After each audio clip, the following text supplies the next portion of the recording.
Ecos del archivo digital, historias de terror digital y fenómenos sin explicar. Introducción. El silencio de las notificaciones.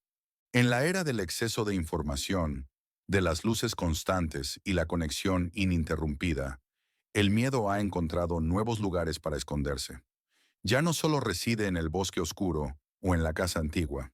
Ahora, el terror acecha en el brillo de una pantalla, en un mensaje que no deberías haber recibido, o en el silencio abrupto de una conexión. Dicen que las antiguas presencias han aprendido a usar nuestra tecnología, que lo desconocido se disfraza de error de sistema, de glitch en la Matrix, de un algoritmo que nos conoce demasiado bien.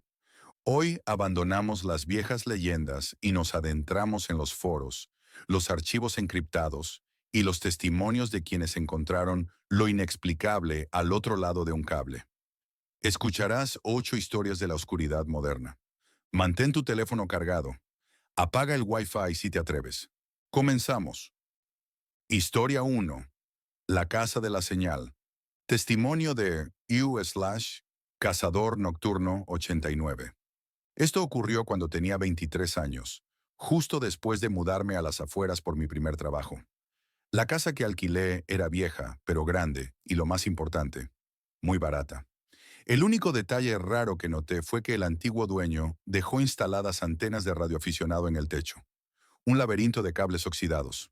La primera noche me di cuenta de que la casa tenía una anomalía única. La recepción de todas las redes móviles era perfectamente nula. Cero barras. No podía hacer ni recibir llamadas.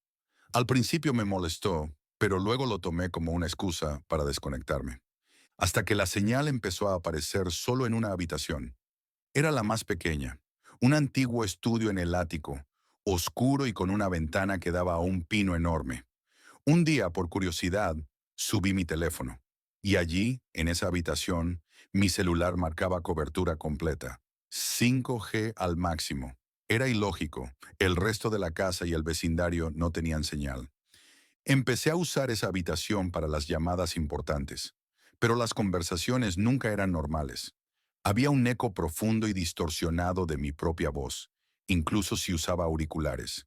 Y a veces escuchaba 2 tonos de llamada distintos al mismo tiempo, como si otra persona estuviera llamando a mi mismo número simultáneamente, pero la pantalla solo mostraba una llamada. Lo dejé pasar hasta que la señal se volvió persistente.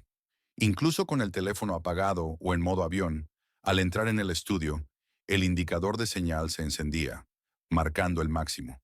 Era como si esa habitación generara su propia conexión. Una noche un amigo me llamó. Estaba muy asustado. Me dijo que había estado intentando localizarme y que cuando finalmente logró que mi llamada entrara, la pantalla de su celular se congeló. Luego mi contacto desapareció, reemplazado por un número que no conocía. Lo peor, en lugar de mi foto de perfil, apareció la foto del antiguo dueño de la casa. La foto era vieja, de los años 70, y él me miraba directamente con una expresión vacía. Colgué de inmediato y tiré el teléfono al suelo. El silencio me devolvió el miedo. Subí corriendo al ático. Al abrir la puerta del estudio, no encendí la luz. En el centro, el pino exterior proyectaba una sombra enorme en la pared por el resplandor de la luna, y el teléfono que estaba en el suelo de la escalera, encendido, marcaba el número de mi amigo. Lo tomé y lo acerqué al oído. Mi amigo estaba del otro lado, aterrado. ¿Quién contestó?, me preguntó con la voz temblando. No eras tú, contestó una voz grave que solo dijo, no hay salida. Dejé el teléfono en el buzón de correos. Nunca más volví a encenderlo. Me mudé a la semana. Ahora vivo en la ciudad, rodeado de tecnología, pero a veces, cuando estoy en un lugar sin señal, me pregunto si el dueño de esa casa no está todavía buscando a alguien con quien hablar, usando una frecuencia que solo él conoce. Historia 2. El cliente fantasma de las 3:33 de la mañana. Testimonio de U/Taxista Nocturno 22. Trabajo como taxista en una ciudad que nunca duerme. Soy un lobo de la noche. Conozco las calles, sé cuándo esperar problemas y sé cuándo una solicitud de viaje es demasiado extraña para ser real. La primera vez que sucedió, lo atribuí a un error de la aplicación. Eran las 3:33 de la madrugada. Mi teléfono vibró con una solicitud de viaje. La aplicación me mostró el destino. Un viejo cementerio a las afueras, conocido por sus estatuas góticas. La ubicación de recogida era aún más extraña. Un callejón sin salida en el centro. Acepté.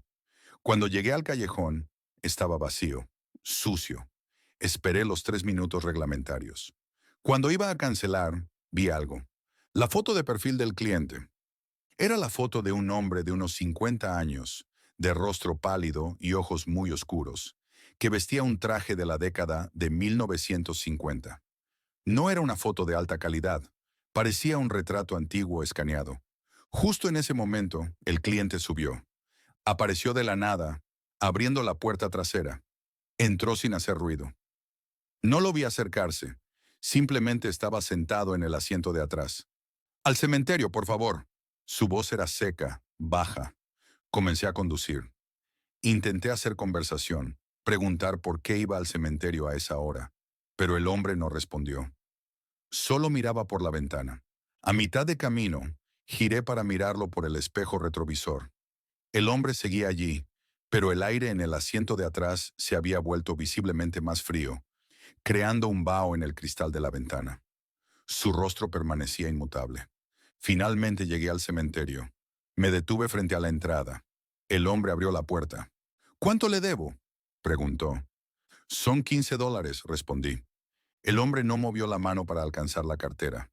Simplemente me miró a los ojos con esa mirada profunda y oscura y dijo, ya está pago, desde hace mucho tiempo. Salió del auto y caminó directamente hacia el cementerio, sin mirar atrás. Desapareció detrás de una lápida en medio de la niebla. Revisé la aplicación.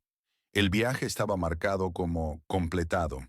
Mi cuenta mostraba el ingreso de $15, sin propina, sin método de pago. El viaje se había pagado solo. Al día siguiente le conté a un colega más viejo. Él no se sorprendió. Me dijo que esa solicitud aparece de vez en cuando, siempre a las 3:33 de la mañana, siempre al cementerio, y que el pasajero siempre paga. Intenté ignorarlo, pero la solicitud volvió a aparecer una semana después. Mismo origen, mismo destino. Decidí no tomarla. Cancelé el viaje. Inmediatamente la aplicación se cerró. Recibí una notificación de mi teléfono. No era de la aplicación de taxis, era un mensaje de texto de un número desconocido. El mensaje solo decía, sé dónde vives y te estoy esperando.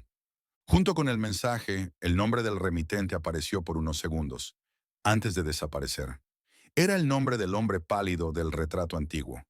Borré la aplicación de mi teléfono. Conseguí un trabajo de día. Nunca más trabajo de noche. Pero cada vez que el reloj marca las 3:33 de la mañana, mi teléfono vibra una vez, sin ninguna notificación, recordándome que el pasajero fantasma todavía necesita un aventón y sabe quién soy. Historia 3. La puerta falsa. Testimonio de Uer/Error 404-reality. Esto le pasa a mucha gente, pero nunca se habla de ello. Lo llamo el fenómeno de la puerta falsa. Mi casa es un loft moderno, simple, una cocina, un salón, 2 dormitorios y un baño. Conozco cada centímetro cuadrado. No hay puertas que no conozca. Una mañana me desperté y fui a la cocina a prepararme café. Al pasar por el pasillo, vi una puerta nueva. Estaba justo donde no debería haber nada, entre mi dormitorio y el armario de la ropa blanca. Una puerta de madera simple, de esas que no coinciden con el estilo del loft. Estaba allí, perfectamente instalada en la pared de yeso. Me detuve. El corazón me latió a 1000. Me acerqué, la toqué. Era sólida, real. Tenía un picaporte de bronce frío. ¿Cómo era posible? No me había acostado borracho, ni había dormido profundamente. ¿Alguien había entrado y había instalado una puerta en mitad de la noche? Imposible. Intenté abrirla. El pomo no giraba. Estaba cerrada por dentro. Llamé a mi mejor amigo, un arquitecto. Le envié una foto. Me llamó de inmediato, riéndose. Amigo, no sé qué droga tomaste. Esa pared es el ducto de ventilación. Ahí no hay nada. Sí hay una puerta. Ven a verla. Mi amigo me creyó cuando escuchó el terror en mi voz. 15 minutos después estaba en mi casa. Lo llevé al pasillo. Mira, dije señalando el lugar. Ahí está. Él se quedó mirando la pared desnuda. Me miró a mí. Amigo, estás jodiendo. Aquí no hay ninguna puerta. Me giré hacia donde había estado el marco, y él tenía razón. La puerta había desaparecido. La pared de yeso era lisa, blanca, sin un rasguño, sin el más mínimo indicio de que un marco de puerta hubiera estado allí momentos antes. Mi amigo me hizo sentar, me dio agua. Estaba seguro de que había tenido una alucinación por estrés, pero yo no lo estaba. La sensación de ese picaporte de